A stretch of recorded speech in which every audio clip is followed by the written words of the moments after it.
آدھے مخاطب ادھر اور آدھے ادھر ہو جاتے ہیں، نظر نہیں آتے، لوگ کرسی بیچ میں رکھ دیتے ہیں۔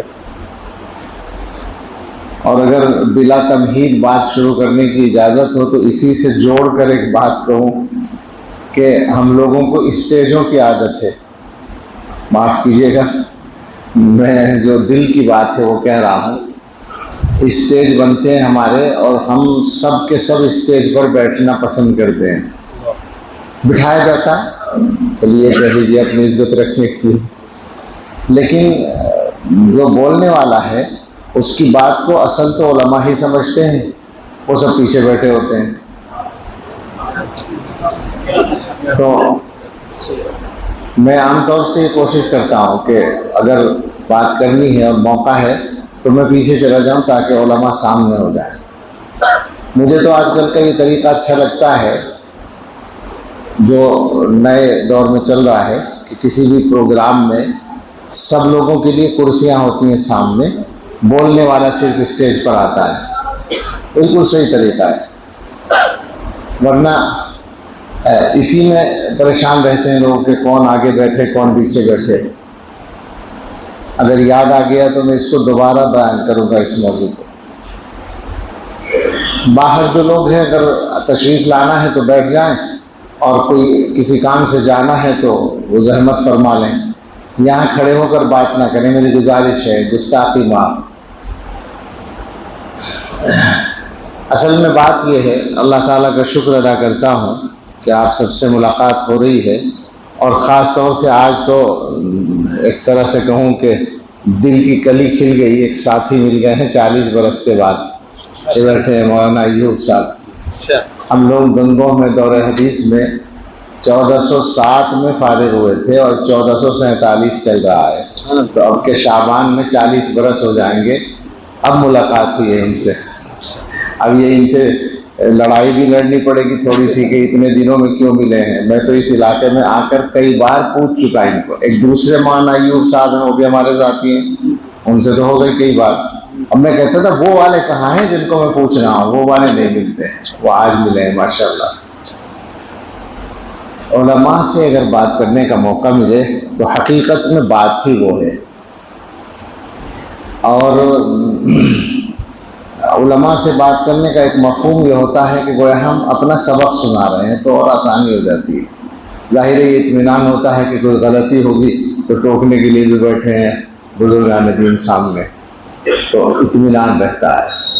اور میں مذاق نہیں کر رہا ہوں یہ، بلکہ میں یہ بات بھی دل سے کہہ رہا ہوں کہ میں ہمیشہ، مجھے اس کا موقع دارالعلوم کی نسبت ہے، حضرت کی نسبت ہے، تو یہ موقع ملتا رہتا ہے، لیکن میں ہمیشہ نیت یہ رکھتا ہوں کہ میں ان علماء کو کوئی نصیحت کرنے نہیں بیٹھا ہوں، بلکہ کچھ باتیں سنانی ہیں جو یہ پہلے سے جانتے ہیں، اور تذکیر ہے وہ۔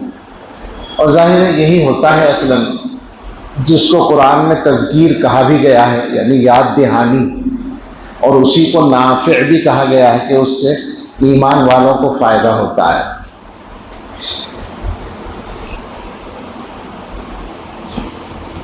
جو حالات ہیں، ایک جملے میں بات کروں گا، کیونکہ حالات کا لفظ سنتے ہی لوگ سوچتے ہیں کہ ایک لمبی بات ہوگی، اور مقررین حالات پر بہت زور لگاتے ہیں، حالانکہ حالات کا سب کو پتہ ہے، جس بات کا سب کو پتہ ہے اس کی طرف تو اشارہ کر دینا کافی ہے۔ میں جس حالات کی بات کر رہا ہوں آپ سمجھ جائیں گے۔ حالات یہ ہیں اب کہ مسلمانوں کے دنیاوی مسائل اور معاملات ہی نہیں، دینی معاملات بھی علماء کے ہاتھ سے نکلے ہوئے ہیں۔ غلط تو نہیں ہوا؟ بات صحیح ہے، بس یہ ہے حالات، تو اسے ٹھیک کرنا ہے، ضروری ہے۔ اور اس میں اوروں کو ہم کیوں کہیں، اپنی غلطی پر بات کر لیں، اوروں کی بھی ذمہ داریاں ہیں کچھ، وہ معلوم ہے، العاقل تکفیہ الاشارہ، لیکن ہم اپنی کوتاہی پر بات کریں گے نا۔ ہم نے میدان چھوڑ دیا تو وہ فارسی کا محاورہ ہے کہ خانہ خالی رہ دیوگی کی رت، جب گھر خالی ہوگا تو جنات ہی آباد کریں گے اس کو۔ ہم نے گویا معاشرے میں کام کرنے کے جو میدان تھے ہمارے، ان کو اس طرح پر نہیں کیا جیسے ہمیں کرنا چاہیے تھا، تو دوسرے لوگوں نے آ کر پر کر دیا۔ اب اچھا، دوسرے لوگوں میں ایک تو تھی تبلیغی جماعت، غنیمت تھی کہ وہ اپنے لوگوں کی جماعت تھی، وہ چاہے اس میں کچھ کمی کوتاہی بھی ہو لیکن وہ اپنے لوگ تھے۔ اس کے بعد اہل باطل نے آ کر پر کر دیا بقیہ حصے کو۔ جو اس وقت خیالات ہیں وہ یہی ہیں کہ آج کے زمانے میں علماء کے بچے، مدرسوں کے بچے، تبلیغ والوں کے بچے، یعنی گویا عام لوگوں کی بات تو ہے ہی، وہ تو پہلے سے شکار ہیں، یہ ہمارے بچے، دینداروں کے اور علماء کے بچے غلط نظریات کا شکار ہو رہے ہیں۔ غلط تو نہیں کہہ رہا ہوں میں یہ بات، آپ کے علم میں ہوں گے نا ایسے واقعات، میرے علم میں ہے۔ تو اس کا مطلب یہ ہوا کہ ہم نے میدان چھوڑا ان کے لیے، لہذا اس غلطی کی یا اس کوتاہی کی تلافی ہمیں کرنی پڑے گی۔ اس کی تلافی کرنے کے لیے ہمیں کچھ کام کرنے پڑیں گے۔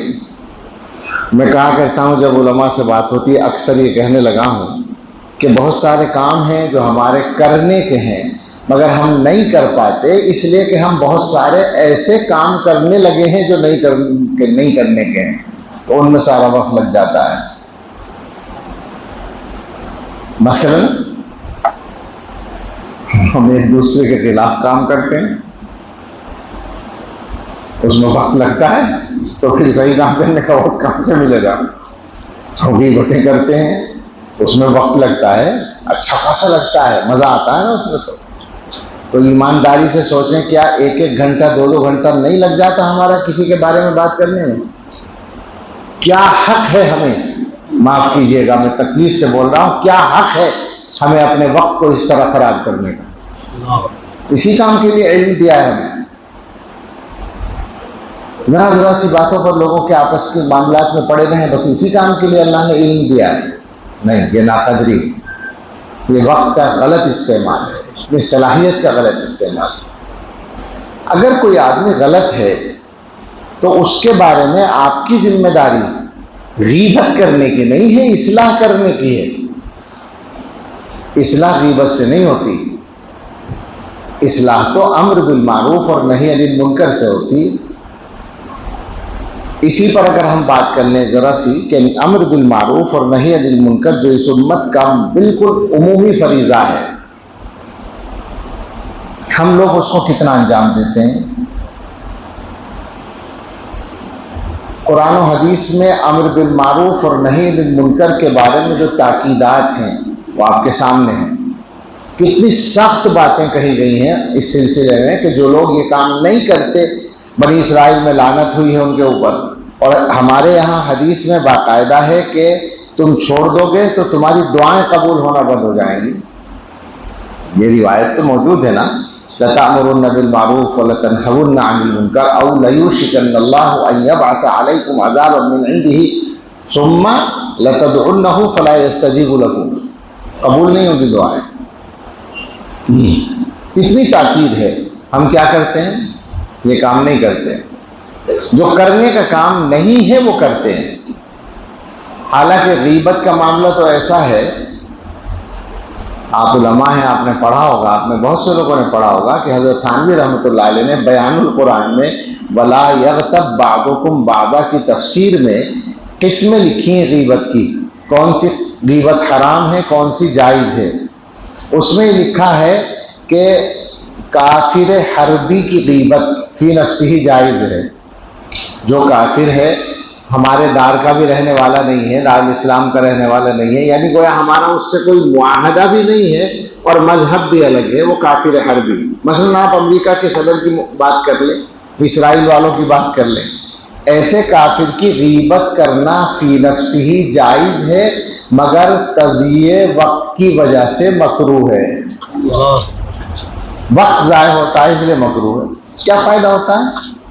ہم لوگ جو بیٹھ کے تبصرے کرتے ہیں، آپ سوچئے دین دنیا کا کوئی فائدہ؟ تھوڑی دیر کر لیں ایک ایمانی جذبے کے اظہار کے لیے تو چلو بات سمجھ میں آتی ہے، لیکن ہم تو گھنٹوں گھنٹوں باتیں کرتے ہیں، کیا فائدہ پہنچتا ہے؟ امت کو کیا فائدہ پہنچتا ہے؟ ہمارے حضرت ایک بات لطیفے کے طور پر فرماتے ہیں کہ مسجد کے امام صاحب جمعے کے دن بیان میں روس اور امریکہ کے صدر کی دھجیاں اڑا دیتے ہیں اور اپنی مسجد کے صدر سے ڈرتے رہتے ہیں۔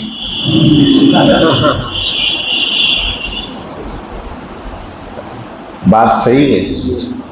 اچھا، مسجد کے صدر سے یوں ڈرتے رہتے ہیں کہ مسجد کے صدر نے طے کر رکھا ہے ڈرانا۔ یہ بھی ہے، وہ جو مسجد کا صدر ہے، مجھے بھی پتا ہے، یہاں کی بات میں نہیں کر رہا، عام بات ہوتی ہے پورے معاشرے کی کہ مسجد کی ذمہ داری عام طور سے ایسے لوگوں پر آتی ہے جو دادا ہوتے ہیں اپنے علاقے کے۔ کیا کہیں دیکھا ہے آپ نے کہ کسی کو متولی بنایا جائے اس وجہ سے کہ وہ نماز با جماعت کا پابند ہے، تہجد کا پابند ہے، لہذا مسجد کا متولی بنا دو؟ ایسا تو نہیں ہو رہا نا؟ میں یہ بات بہت کہتا پھر رہا ہوں پورے ملک میں، جگہ جگہ جہاں موقع ہوتا ہے کہ خدا کے واسطے مسجدوں کو ٹھیک کرو، مسجدوں کا نظام بھی ٹھیک کرو، لیکن ظاہر ہے یہ موضوع اس وقت نہیں، بات اسی پہ لمبی ہو جائے گی۔ تو میں تو یہ عرض کر رہا تھا کہ جو کرنے کا کام نہیں ہے اس میں وقت لگ رہا ہے، چھوڑ دیں ان سب باتوں کو، اپنے کرنے کے کاموں پر آ جائیں۔ کرنے کا کام جب کریں گے آپ تو پتہ یہ چلے گا کہ اس کی تو ہماری ابھی تیاری نہیں ہے پوری۔ جو ہماری ذمہ داریاں ہیں، جو ہمارے فرض منصبی ہیں، ان کے لیے ہمارا جو ہوم ورک ہونا چاہیے وہ نہیں ہے ابھی۔ یعنی بطور مثال حدیث یاد کر لیں آپ، حضور علیہ الصلوۃ والسلام کا ارشاد ہے، سب جانتے ہیں کہ یحمل هذا العلم من كل خلف عدول ينفون عنه تحریف الغالین وانتحال المبتلین وتأویل الجاہلین۔ اس علم کو ہر بعد والی نسل کے معتبر لوگ حاصل کریں گے، تو یہ ٹکڑا تو ہمارے حق میں ہے، بے شک بہت بڑی سعادت ہے، بشارت ہے، حکم ہے۔ یعنی گویا جو لوگ معتبر طریقے پر پہلی نسل سے علم لے لیں اور پھر وہ اگلی نسل کو منتقل کرنے کا کام کریں، تو ظاہر ہے کہ یہ بہت بڑی سعادت ہے ان کے لیے کہ حضور علیہ السلام ان کو عدول فرما رہے ہیں۔ عدول عدل کی جمع ہے، آپ جانتے ہیں۔ ہم اپنے آپ کو عدول کہہ رہے ہیں، کچھ لوگ آج کل صحابہ کو عدول ماننے کے لیے تیار نہیں ہیں۔ اچانک مجھے خیال آ گیا، کتنا دلوں کو چھلنی کر رکھا ہے اس ظالم نے جو صحابہ کے بارے میں منہ بھر بھر کے باتیں کرتا ہے۔ اور کچھ احمق ہم میں ایسے پائے جاتے ہیں جو مولوی ہی ہیں، مدرسوں کے فضلاء ہی ہیں، وہ یہ کہتے ہیں کہ صاحب حوالوں سے بات کر رہے ہیں، دلیل سے بات کر رہے ہیں۔ اتنی موٹی بات نہ وہ آدمی جان رہا ہے جو اس کا ذمہ دار ہے۔ میں مجبور ہو کر اب بولنے لگا ہوں، کیا کروں، اس کے علاوہ چارہ نہیں ہے۔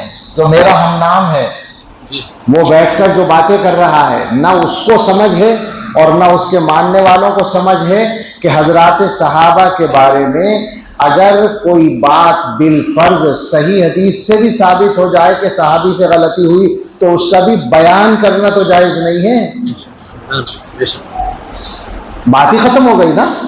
اب تم زور لگاتے رہو کہ حدیث میں لکھا ہے یہ صحیح حدیث ہے فلاں، ساری تقریر تمہاری باطل ہے۔ کیا یہ حدیثیں عمر ابن عبدالعزیز کے سامنے نہیں تھی، ابو حنیفہ مالک شافعی احمد کے سامنے نہیں تھی، ابو زرعہ رازی اور عبداللہ ابن مبارک کے سامنے نہیں تھی، اور بعد کی امت کے تمام بڑوں کے سامنے نہیں تھی جو تمہیں ملی ہیں، پہلی بار ملی ہیں؟ کیسے منہ بھر بھر کے کہتے ہیں کہ غنڈے اور بدماش مولویوں نے حدیثیں چھپا رکھی تھی۔ یہ سارے غنڈے اور بدماش اب سے لے کر اوپر تک سب بن جاتے ہیں۔ ایسے آدمی ہمارے ماحول میں اللہ جانتا، اللہ محفوظ رکھے گمراہی سے۔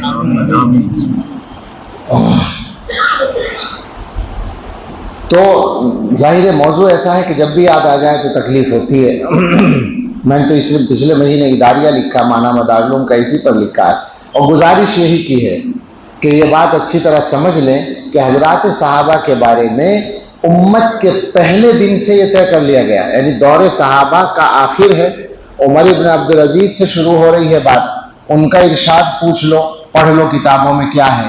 صحابہ کے مشاجرات کے بارے میں انہوں نے کہا ہے کہ اللہ نے ان کے خون سے ہمارے ہاتھوں کو پاک رکھا تو ہم اپنی زبانوں کو آلودہ کیوں کریں۔ یہ عمر ابن عبدالعزیز کہہ رہے ہیں، آج کا کوئی چھوٹ بھیا نہیں کہہ رہا ہے، وہ افضل التابعین کہہ رہا ہے۔ اور اس کے بعد امام ابو حنیفہ اور مالک اور شافعی اور احمد سب یہ فیصلہ کر کے جا رہے ہیں کہ لا نذکرہم الا بخیر، صحابہ کا تذکرہ صرف خیر کے ساتھ ہوگا، برائی کے ساتھ کرنا جائز ہی نہیں ہے۔ اور عبداللہ ابن مبارک یہ کہہ رہے ہیں، یہ جس شخصیت کے بارے میں مسلسل گستاخی کی جا رہی ہے حضرت معاویہ رضی اللہ عنہ، انہی کا نام لے کر پوچھنے والا پوچھ رہا ہے کہ معاویہ افضل ہیں یا عمر بن عبدالعزیز افضل ہیں۔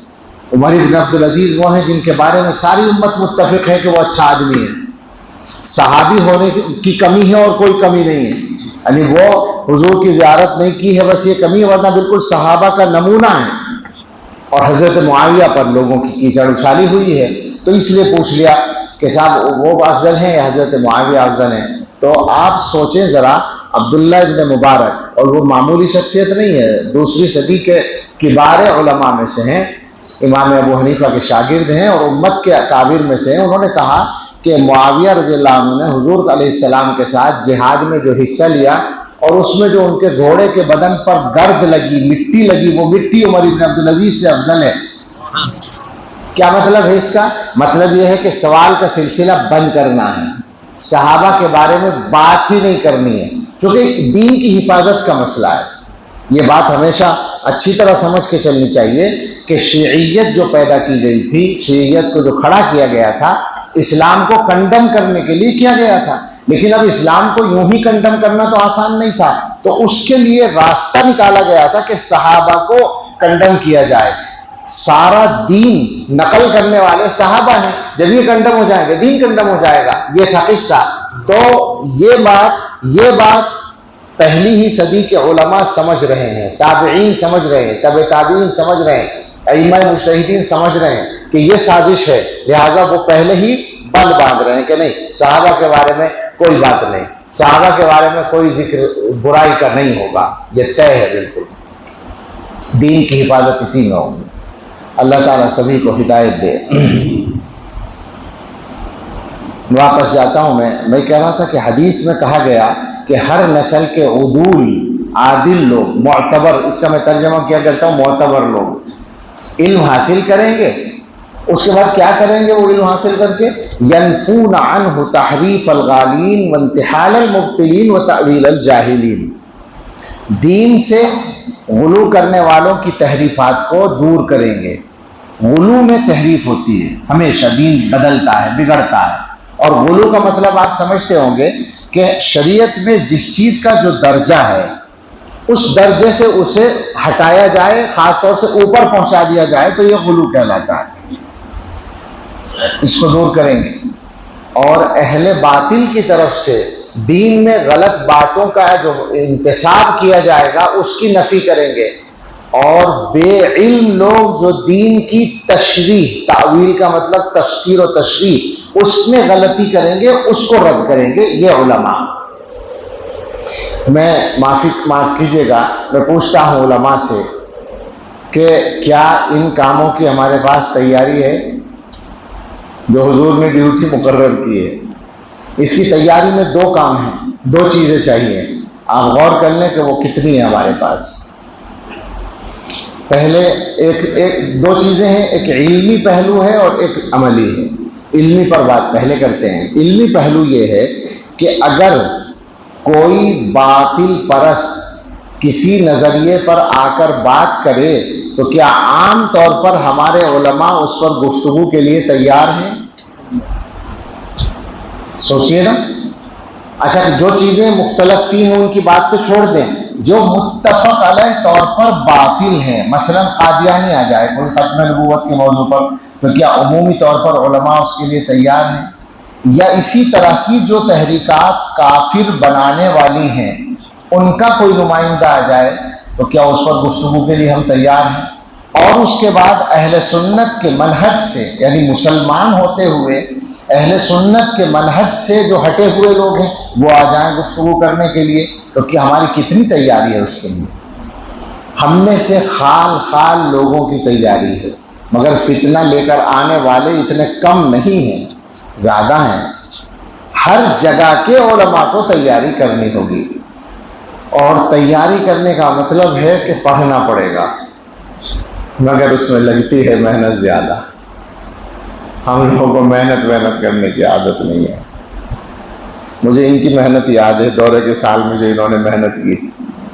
ہمارے ساتھیوں میں اس کا تذکرہ ہوتا تھا کہ مولوی ایوب نے بہت محنت کر کے بہت زیادہ وہ کیا ہے اپنے آپ کو. محنت کرنی پڑے گی. ہم لوگوں کو معاف کریں، گستاخی معاف کریں، اچھا نہ کریں معاف، میری سن لیں. ہمیں آرام طلبی کی عادت ہے. میں غلط کہوں تو بتا دیں. حالانکہ ہم ایسا نہیں ہے کہ بہت زیادہ سوتے ہوں، ایسا نہیں ہے. دماغی محنت زیادہ مشکل ہوتی ہے. دماغی محنت جسمانی محنت سے زیادہ مشکل ہوتی ہے. اسی وجہ سے گویا مزدوری کا کام کرنا آسان ہے اور پڑھنا مشکل ہے.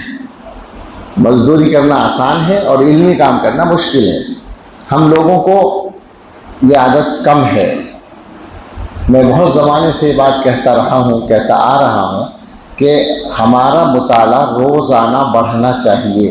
یہ ضروری ہے ہر عالم کا. اور کتنا بڑھنا چاہیے؟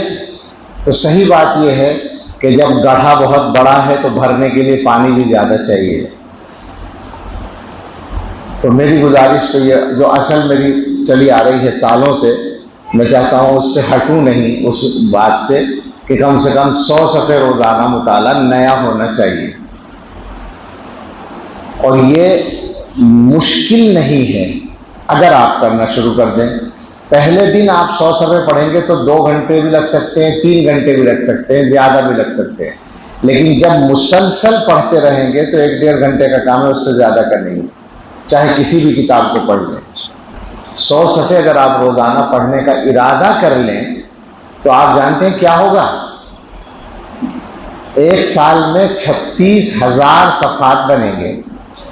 روزانہ 100 صفحے، ایک مہینے میں 3,000 صفحے، 12 مہینے میں 36,000 صفحے. آپ سوچ لیں، مجھے نہ بتائیں کہ ہم میں کتنے لوگ ہیں جنہوں نے فراغت سے اب تک 36,000 صفحات پڑھے ہوں. بعضوں کی فراغت کو 10 سال ہو گئے یا 20 سال ہو گئے یا اس سے زیادہ ہو گئے. ایمانداری سے سوچیں 36,000 صفحات پڑھے ہیں کیا؟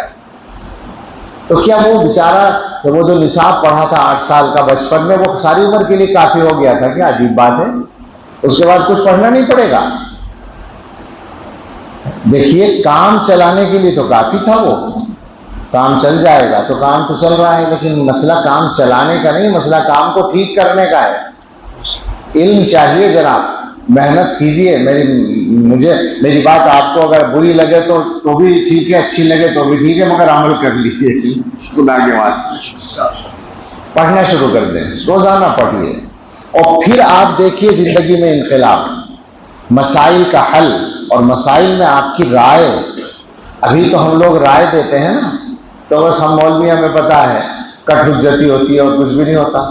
بحثہ بحثی ہوتی ہے، دونوں فریق جو ہے مطالعے کے بغیر بات کرتے ہیں. جب کسی مسئلے پر بحث ہوتی ہے عقلی گھوڑے دوڑاتے ہیں. نہیں ہوتا ایسا. جب مطالعہ ہوگا تو علمی بات ہوگی، علمی ذوق ہوگا، علمی رائے ہوگی، علمی بحث ہوگی، نتیجہ بھی علمی ہوگا. بہت کچھ پڑھنے کی ضرورت ہے میرے بھائی، اور بہت زیادہ پڑھنے کی ضرورت ہے. تو ایک تو یہ پہلو ہے تیاری کا، اور دوسرا پہلو ہے عملی. ظاہر ہے کہ کسی فتنے کا مقابلہ کرنا ہو یا کوئی اور عملی اقدام کرنا ہو، اس کے لیے اندر ہمارے ایک طاقت چاہیے، اور وہ طاقت ہے دل کی طاقت، وہ طاقت ہے ایمان کی طاقت، وہ طاقت ہے یقین کی طاقت. قرآن کریم کی ایک آیت ایسے موقع پر پڑھتے ہیں عام طور سے، وَجَعَلْنَا مِنْهُمْ أَئِمَّةً يَهْدُونَ بِأَمْرِنَا لَمَّا صَبَرُوا وَكَانُوا بِآيَاتِنَا يُوقِنُونَ.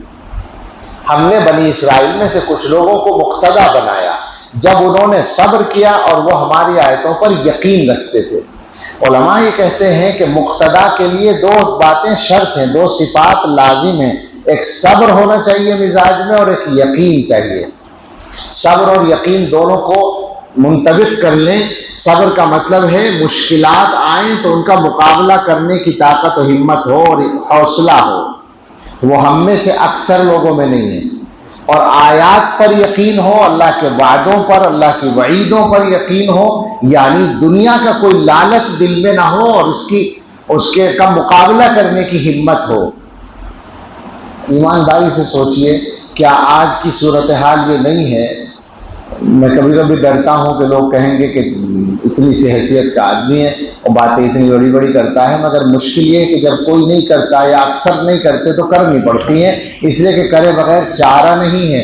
کیا یہ صورتحال نہیں ہے کہ ہمارے فضلاء جو مسجدوں میں امام ہیں یا محلوں میں رہتے ہیں، بہت سارے مسائل میں یا تو ان کی کوئی رائے نہیں ہے، اور اگر رائے ہے تو اس کو ظاہر کرنے کی ہمت نہیں ہے، اس لیے کہ ان کی مسجد کی کمیٹی یا مسجد کے صدر کی دوسری رائے ہے۔ کیا ایسا نہیں ہو رہا ہے؟ کیا اس طرح علماء کی ذمہ داری پوری ہو جائے گی؟ مسجد والوں سے الگ بات ہوگی، ان کو بھی ہم ظاہر ہے کہ ان کے لیے زیادہ خطرناک ہے، لیکن میں آپ سے کہتا ہوں علماء سے کہ بہت سے مسائل ہمارے سامنے آج بھی ہیں جن میں ہمارا جو رویہ ہے وہ یہ دیکھ کر متعین ہوتا ہے کہ ہمارا صدر کیا سوچ رہا ہے، وہ ہمیں ہٹنے نہیں دے گا۔ یقین اگر کامل ہوگا دل میں تو ہم آسانی سے حق بات واضح کریں گے، اس کا مقابلہ اس کی وجہ سے کوئی مشکل پیش آئے گی تو مقابلہ کریں گے۔ مقابلے کا مطلب لڑیں گے نہیں، مقابلے کا مطلب ہے کہ اس کا دباؤ قبول نہیں کریں گے۔ اگر مالی منفعت ختم ہوتی ہے تو ہوتی رہے، اگر ہمارا یقین مضبوط ہے تو ہمیں یہ پتہ ہوگا کہ مال جتنا ملنا مقدر ہے وہ مل کے رہے گا، وہ دینے والا یہ نہیں ہے، وہ دینے والا اللہ ہے۔ یقین کی ضرورت یوں ہے کہ آپ دنیا کے کسی فائدے کو سامنے رکھ کر فیصلہ نہ کریں، کسی مسئلے میں اپنے علم کو سامنے رکھ کر فیصلہ کریں۔ یہ صحیح ہے کہ ہر آدمی کا علم ایسا نہیں ہوتا کہ وہ ذاتی طور پر رائے قائم کر سکے، تو وہ اپنے بڑوں سے رجوع کرے نا، علماء سے رجوع کرے، نہ کہ عام لوگوں سے۔ اور جب یہ کردار آپ کا زندہ ہوگا تو لوگ آپ کے خود بخود تابع ہوں گے۔ وہ عام مسلمان اتنے برگشتہ نہیں ہیں آپ سے، وہ تو یہ دیکھتے ہیں جب یہاں پانی مر رہا ہے تو ٹھیک ہے ہم سر پہ سوار ہو جائیں، کیا مشکل ہے؟ ورنہ آپ ہی میں ایسے علماء بھی ہیں کہ جن کی بات لوگ مانتے ہیں، معاشرے میں ایسے علماء بھی ہیں، ہر جگہ مل جائیں گے ایسے لوگ کہ جو اپنی بات مضبوطی سے کہتے ہیں اور لوگ ماننے پر مجبور ہوتے ہیں، لیکن ایسے لوگوں کی تعداد اس زمانے میں کم رہ گئی ہے۔ ضرورت اس کی ہے کہ ہم میں سے ہر آدمی اس معیار پر آ جائے، اس کے لیے محنت کرنی پڑے گی۔ ایک تو علمی محنت کرنی ہوگی اور ایک اپنے دل پر، اپنے کردار پر محنت کرنی ہوگی۔ میں یہ بات کہا کرتا ہوں کہ علماء بہت کام کرتے ہیں الحمدللہ، لیکن اس کا وہ فائدہ نہیں ہوتا جو ہونا چاہیے۔ جیسے تقریریں ہوتی ہیں، یہ عوام کے لیے ہوتی ہیں تقریریں، جمعے کے دن تقریریں خطیب صاحب کرتے ہیں، جلسوں میں مدرسوں کے تقریریں ہوتی ہیں، اور بہت سارے مواقع ہوتے ہیں جہاں تقریریں ہوتی ہیں، لیکن اس کا فائدہ بس اتنا ہوتا ہے کہ ایک دین سے لوگوں کی وابستگی قائم رہتی ہے، مگر تبدیلی نہیں آتی۔ مثلا یہ کہ آپ نے نماز پر تقریر کی 1 گھنٹہ، اب مجمع میں کوئی ایک آدمی تو ہو جو توبہ کر کے اٹھے کہ آج سے میں نماز پڑھوں گا۔ آپ نے جھوٹ پر تقریر کی 1 گھنٹہ، کوئی ایک آدمی تو توبہ کرے کہ میں آج سے جھوٹ نہیں بولوں گا۔ آپ نے حرام کمائی پر تقریر کی تو کوئی تو توبہ کر کے اٹھے کہ میں آج سے حرام کمائی سے بچوں گا۔ یہ نہیں ہوتا نا۔ کیوں نہیں ہوتا؟ وہ جانتا ہے کہ مولانا صحیح کہہ رہے ہیں، لیکن اس کے اندر تبدیلی نہیں آتی، چونکہ تبدیلی کا تعلق دل سے ہوتا ہے۔ یہاں دماغ پر محنت ہوئی ہے، دماغ کو اپیل کر رہی ہے، دل پر محنت نہیں ہوئی تو دل تک نہیں پہنچ رہی ہے۔ اس کو سمجھ لیں، ذرا غور کر کے، اور اس محنت کو بھی اپنے لیے لازم کر لیں۔ مسئلہ کیا ہے؟ جیسے بھی ہم ہیں، ہمیں زیادہ نافع ہونا چاہیے۔ نافع بننے کے لیے ضروری ہے کہ ہم یہ سب تیاریاں رکھیں، ذمہ داری ہے ہماری۔ قرآن کریم کی آیت میں نے پڑھی تھی، اللہ تعالیٰ نے اس میں ایک لفظ استعمال فرمایا، وَلَٰكِن كُونُوا رَبَّانِيِّينَ، تمہیں ربانی بننا چاہیے۔ اور ایک آیت میں نے وہ پڑھی تھی، سوچ رہے ہوں گے بعض علماء کہ یہ تو عام مجموعوں میں پڑھی جاتی ہے، وَمَا خَلَقْتُ الْجِنَّ وَالْإِنسَ إِلَّا لِيَعْبُدُونِ، سب تقریروں میں پڑھتے ہیں کہ اللہ نے انسان و جنات کو اپنی عبادت کے لیے پیدا کیا ہے، مگر آپ کے سامنے اس لیے پڑھی تھی کہ حضرت عبداللہ ابن عباس رضی اللہ عنہما تفسیر کرتے ہیں اِلَّا لِيَعْرِفُونَ، معرفت کے لیے پیدا کیا ہے، تو وہ کون کرے گا معرفت حاصل؟ تو نمبر ایک پر تو اہل علم ہی کریں گے نا۔ تو بس اب بات سمیٹنی چاہیے، میری گزارشات صحیح ہوں تو کوشش کریں کہ عمل ہو جائے شروع، تبدیلی لائیے اپنے ماحول میں، اپنے معاشرے میں، اور اپنی شخصیت کو زیادہ سے زیادہ نافع بنانے کی کوشش کیجیے۔ اللہ تعالی ہم سب کو توفیق عطا فرمائے، آمین۔ وآخر دعوانا ان الحمدللہ۔ سبحان ربی العلی العلی الوہاب، اللہم صلی علی سیدنا محمد وآلہ واصحابہ وبارک وسلم۔ ربنا آتنا فی الدنیا حسنۃ وفی الآخرۃ حسنۃ وقنا عذاب النار۔ ربنا لا تزغ قلوبنا بعد إذ هديتنا وهب لنا من لدنك رحمة إنك أنت الوهاب۔ ربنا هب لنا من أزواجنا وذرياتنا قرة أعين واجعلنا للمتقين إماما۔ اللهم إنا نسألك الهدى والتقى والعفاف والغنى، اللهم إنا نسألك العافية في الدنيا والآخرة، اللهم إنا نسألك العفو والعافية في ديننا ودنيانا وأهلنا وأموالنا، اللهم استر عوراتنا وآمن رواتنا، اللهم احفظنا من بين أيدينا ومن خلفنا وعن أيماننا وعن شمائلنا ومن فوقنا، ونعوذ بعظمتك أن نغتال من تحتنا، يا أرحم الراحمين يا أرحم الراحمين يا أرحم الراحمين، يا حي يا قيوم برحمتك نستغيث، أصلح لنا شأننا كله ولا تكلنا إلى أنفسنا طرفة عين، اللهم إنا نسألك من فجاءة الخير ونعوذ بك من فجاءة الشر، إليك ربي فحببنا، وفي أنفسنا لك فذللنا، وفي أعين الناس فعظمنا، ومن سيء الأخلاق فجنبنا، ولصالح الأعمال فوفقنا، وعلى أعدائك أعدائنا أعداء الإسلام فانصرنا، اللهم إنا نسألك الثبات في الأمر، ونسألك عزيمة الرشد، ونسألك الغنى عن الناس، ولا حول ولا قوة إلا بالله، اللهم إنا نعوذ بك من الهم والحزن، ونعوذ بك من العجز والكسل، ونعوذ بك من البخل والجبن، ونعوذ بك من غلبة الدين وقهر الرجال، اللهم ضع في أرضنا هذه بركتها، اللهم ضع في أرضنا هذه بركتها وزينتها وسكنها، ولا تحرمنا بركة ما أعطيتنا، اللهم اغفر لنا جدنا وهزلنا، اللهم مصرف القلوب صرف قلوبنا على طاعتك، اللهم إنا نعوذ بك من زوال نعمتك وتحول عافيتك وفجاءة نقمتك وجميع سخطك، ولك العتبى حتى ترضى، ولا حول ولا قوة إلا بك، اللهم واقية كواقية الوليد، اللهم إنا نعوذ بك من شر الأعميين السيل والبعير الصؤول، اللهم إنا نسألك خير المسألة وخير الدعاء وخير النجاح وخير العمل وخير الثواب وخير الحياة وخير الممات، إنك على كل شيء قدير، ربنا تقبل منا إنك أنت السميع العليم، وتب علينا إنك أنت التواب الرحيم، وصلى الله على سيدنا محمد وآله وأصحابه أجمعين برحمتك يا أرحم الراحمين۔